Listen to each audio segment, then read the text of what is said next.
Hello and welcome to PhDemystified. This podcast is your roadmap for your doctoral journey, demystifying the route for current and aspiring doctoral students.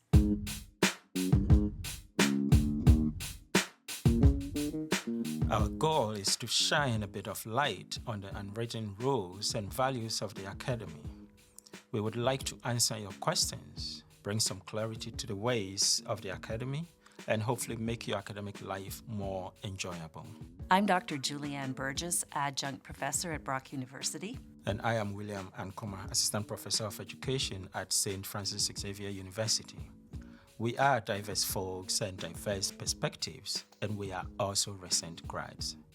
So in this episode, we're going to talk about how you can engage successfully with your coursework and read texts critically as a doctoral student. Yeah, so as we know, you start a program like a doctoral program with coursework. The coursework is designed to introduce you to theories and methodologies and concepts and what have you in your field. That's very, very important, right? Because you are entering a field and you should have the basics there. So this exposure, as I've already highlighted, is really crucial because it's going to help you understand, to critique, to appreciate, and hopefully build upon these concepts and ideas that you are introduced to. Right, that's crucial. So again, it's not just about knowing, but it's through critiquing that you may find yourself developing a real appreciation for a particular theory or a methodology because it really resonates with you. And then you may find an opening to take that theory or that methodology in a new direction and to put it to work in new ways. So this is the creation of new knowledge, and that's what we're all aiming for. Yeah, you should remember that at this stage, which is so different from your undergraduate studies, you are not only absorbing knowledge, values, and what have you, but you are also expected to contribute to the development and expansion of whatever you're consuming, right? So you're really adding to this. And we want to start by giving you a bit of strategies here to help you become really successful and engage successfully with your coursework and also think critically. So the first strategy will be we're encouraging you to set clear goals. And these goals should align with the assignments that you are given in your coursework. And what do I mean by that? As a doctoral student, here you do have the autonomy to select whatever theory, if it's the course is on theories or it's on methodologies or whatever. You have the autonomy to engage with the theory that you want to delve deeper or dig deeper into it. You want to start by understanding what your instructor or the assignment is asking you to do. Then within that, you define your own specific goals. Now, how does this theory, you can ask yourself, so by defining your own specific goals, you can ask yourself that, for example, how does this theory apply to you or your teaching practice? So what do you mean by that? Yeah, so for example, let's say that you are assigned to read Paulo Freire's Pedagogy of the Oppressed, a very popular book. You might decide to focus on Freire's concept of dialogical education. Now, this approach really emphasizes, I'm talking about dialogical education here. It's just an approach that emphasizes dialogue and critical thinking in the classroom. In fact, it challenges the traditional relationship where students were passive learners in their own learning. So by dialogical education, you're promoting a collaborative environment where teachers and students actively participate in teaching and learning. Right, so you're co-teachers and you're co-learners in the classroom. Right. And that's kind of a radical way to look at the classroom for people coming from a traditional environment. Exactly. So then how would you apply Freire's concept of dialogical education to your particular interests or goals? Yeah, so, I could consider applying Freire's concept of dialogical education if I am a doctoral student and I've been asked to read Freire's work, right? I could apply this dialogical education as a conceptual framework or a lens to observe a teacher's work with students. For example, now this could be your dissertation, actually, right? And then whilst I'm using this framework to observe the teacher or a group of teachers' work, I will be looking for, is there any meaningful dialogue going on between and among the teacher and the students and vice versa? Are students encouraged to think critically about the media they're consuming? Because remember, there is critical thinking component to this. Now, how involved are the students in their own learning? So by asking myself these questions, by using this dialogical educational framework of Freires, I'll be able to not necessarily draw conclusions, but I will see whether this concept is being applied well. Or in fact, I could actually use it as a teacher. I could use it in my own classroom, that I'm going to be a dialogical educator by making sure that my students are in there. Yeah. And you could, if you were a math teacher, how could you apply Freire to a math classroom or observe a teacher doing that using the framework? Right. Yeah. So we'd also, turning in another direction, would like to recommend a text that was really helpful to me in my studies. It's called Grad School Essentials, A Crash Course in Scholarly Skills, and it's by Zachary Shore. It's an easy read, very conversational, and he covers academic skills such as how to write, how to present, how to do research, and also how to critically read a text. You're going to be doing a lot of reading. It's overwhelming at times, and somehow you need to be able to read through many articles quickly and assess whether this is pertinent to the work that you're doing. So how do you manage this task? Well, Shore says to read critically. Your first task is to find the thesis in a particular book or article. So no, you are not reading for content. You are looking for the author's thesis or his argument or her argument. You're on the hunt for what he calls the golden paragraph. Your second job is to critique the text, to find its strengths and weaknesses. So, approaching a scholarly text, first thing you look at, the title and subtitle. These are hopefully going to give you clues about the thesis. Then look through the table of contents. These are sub-arguments that are supporting the thesis. And here's something that I've adopted and works really well. Read the last section first. So you start with the last paragraph of the book or the conclusion of the article. You're looking for the golden paragraph where the author summarizes her big idea, the thesis. From the end, you go back to the beginning. Read the introduction. In there, you should also find that same golden paragraph. It's going to be worded slightly differently.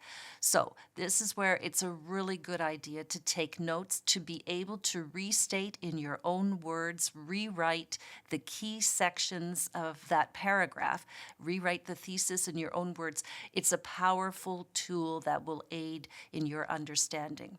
And lastly, target the most important chapters or sections of the article. Once you know this thesis, you can find the key sections. And in terms of critiquing, well, you're using your own logic and critical thinking. And Shore offers some good practice in the book. So one suggestion, usually in social sciences, authors are tackling an issue, a specific problem, which is a small piece of the larger issue.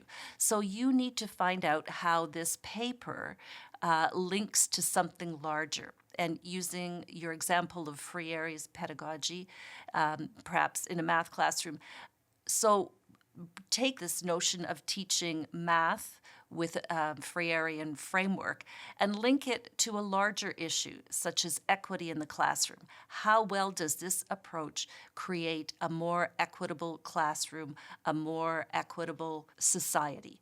We want a more equitable education system, which hopefully would lead to a more democratic society. So you want to move from something, a smaller issue, and take your lens back, broaden your view to how this impacts the education system, from the classroom to the education system to the broader society. Yeah, I think to add to what you have said about coursework, I think knowing the thesis statement of the text, it's really, really beneficial and helpful. It helps you to understand what you're reading. I mean, if you're just reading a text, like it's so raw, you may not even be able to tell the head from the tail. It's confusing. It can be very confusing when you're wading through a heavy academic text. Once you know what it's about, and you actually can tell yourself, do I really have to continue reading this? That's right. It also informs how you critique the work and how you use it. That's right. Right. That's right. It's a good strategy. Yeah, thank you for that. And so another strategy we want to share with you is, as we said, you've been doing coursework. You could do a directed study as a course on its own with your supervisor. And here you are. If you know how to annotate text and take organized notes, it will really, really help you. And you'll also be writing articles for publication, and you'll be writing abstracts and what have you. So being able to annotate, that's really adding your own notes and points and asking questions and highlighters in the text you're reading comes in really, really handy. So for me, if I show you the articles that I printed and read or even did it digitally, I have written in the margins, I have questions. There are instances that I would write that, no, I disagree, and then I write why I disagree. And so when it comes to the actual writing itself, I just fall on these critiques and these points I have already raised whilst reading the article or the book, and I use them to make my work easier. And I have a question for you. So how do you normally annotate? So it's a good question because working with a research team as a research assistant, I've been asked to create an annotated bibliography so that the authors of the article can use my notes to write the literature review section of the paper. So when you write an annotated bibliography or when you annotate, you're basically going to summarize the key points of an article or a text. If it's a research article, you're going to state whether it's quantitative or qualitative research, the methodology, the participants, data collection, and key findings. After that, make a very brief bullet point note of the pros and cons of this article as it pertains to your project.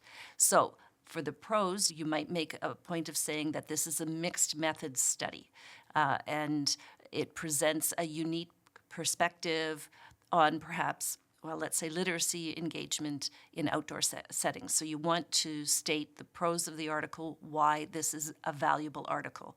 The cons of the article, well, perhaps you notice that the data were collected during just the first 6 months of the pandemic, as opposed to giving a broader view of what happened during the pandemic. So you might state that this article offers a limited perspective. So you find the weaknesses, the strengths and weaknesses in a particular article or a particular book, and you might make a recommendation. It's valuable to our study because, or I don't know if you would include it if it's not valuable to the study. So you're going to have one paragraph that summarizes the article and then just a couple of bullet points on the pros and cons. And that's basically how I would do an annotation. All right. And just to add to annotated bibliography. So there's a point you said which is very, very, very crucial. When you do an annotated bibliography, you really want to put it in usually the last sentence or two, that this article is good for the project I'm doing because of, or this article, although has many valuable insights, I don't think it's something we need for our project. You should be able to, state that. It's like doing a book review. Absolutely. So to really engage successfully in your coursework, and to think critically, we're also suggesting that you discuss the assigned readings that you'll be given, right, or through your own initiative with your peers. Remember, we have touched on in episode 4, and I'm sure some of the episodes, that you want to build a community with your peers and like-minded scholars, right? So you can lean on and push each other. And that's what it's about. It's not only getting together and eating, drinking coffee and eating pizza Right. and other things. A lot of right? that.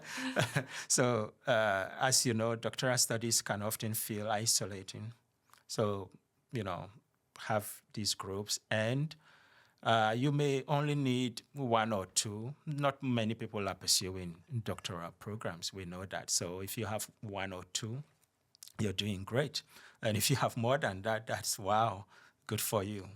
And while you are holding these discussions with your group, as you're talking through things, you'll notice that you are actually defending a point that you've read, or you are critiquing the article. You're asking questions and you're clarifying, the doubts you had. Your friends are helping you to understand the content better. You are helping your friends to understand the content better. And it really helps your own writing also, because I think you have a good grasp of what you read and discussed. Yeah, and you stretch each other in different directions too while you're discussing articles. So furthermore, you can apply this kind of critical thinking to not only what you read, but what you watch and hear. So it's well documented in the literature that knowledge is not value neutral. That means knowledge is influenced by the backgrounds and worldviews of those who create it. And that's maybe a little bit earth-shattering, but if you would like a deeper understanding of the subjective and value-laden nature of knowledge, we recommend a book, Ozam Sensoy and Robin DiAngelo's Is Everyone Really Equal? An Introduction to Key Concepts in Social Justice Education. Great book. Great read. And it offers an insightful and concise look at these issues and how to engage in critical thinking.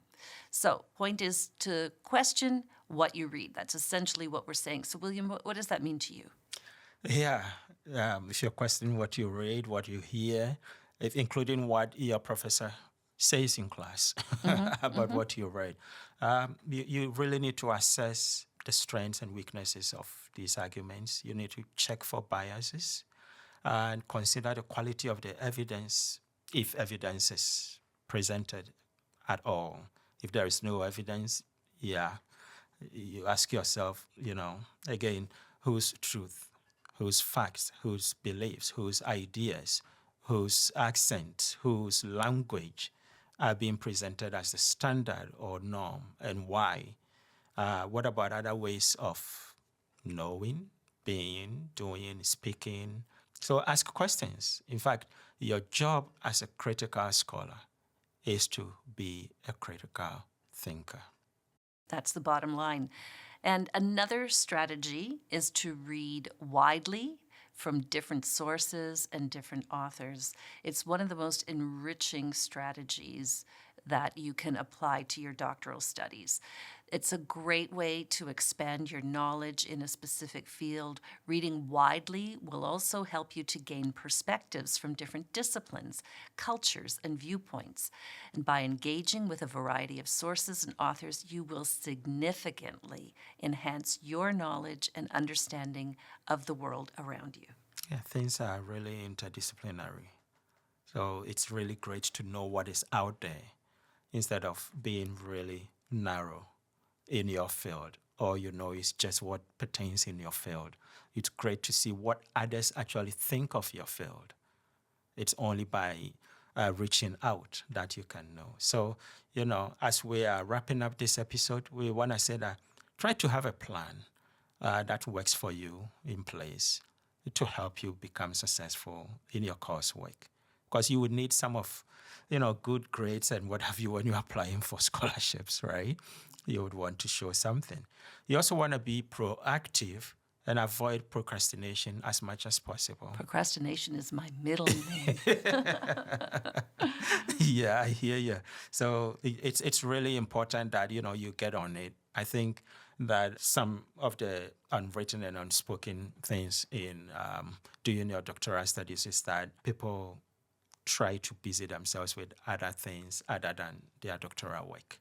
And so if you can really have that plan and proactively engage and cut down procrastination as much as possible, you will be successful. And we will say that you want to stay happy and appreciate the opportunity to grow in the field. Because doing a doctoral program, I think it's something that you're passionate about. So you want to be happy and appreciate the opportunity. That's right. And that's it for us for today. You've been listening to Demystified. Thanks for joining us. I am William Ankoma. And I'm Julianne Burgess. We'd love to hear from you. You can email us at phdemystified@gmail.com. And we'll chat with you again in 2 weeks. Thank you. Thank you. And take care. Thank you for listening to Demystified. If you enjoyed this episode, please like and subscribe to stay updated on new releases. We love to hear from our listeners, so please reach out to us at phdemystified@gmail.com if you'd like to get in touch. This podcast is hosted and produced by Julianne Burgess, PhD, and William Ankoma, PhD, in collaboration with Brock University's Makerspace Studio. Co-produced and edited by Serena Atella. Music is High on Loungin' by Wax Lyricist. This podcast is financially supported by St. Francis Xavier University.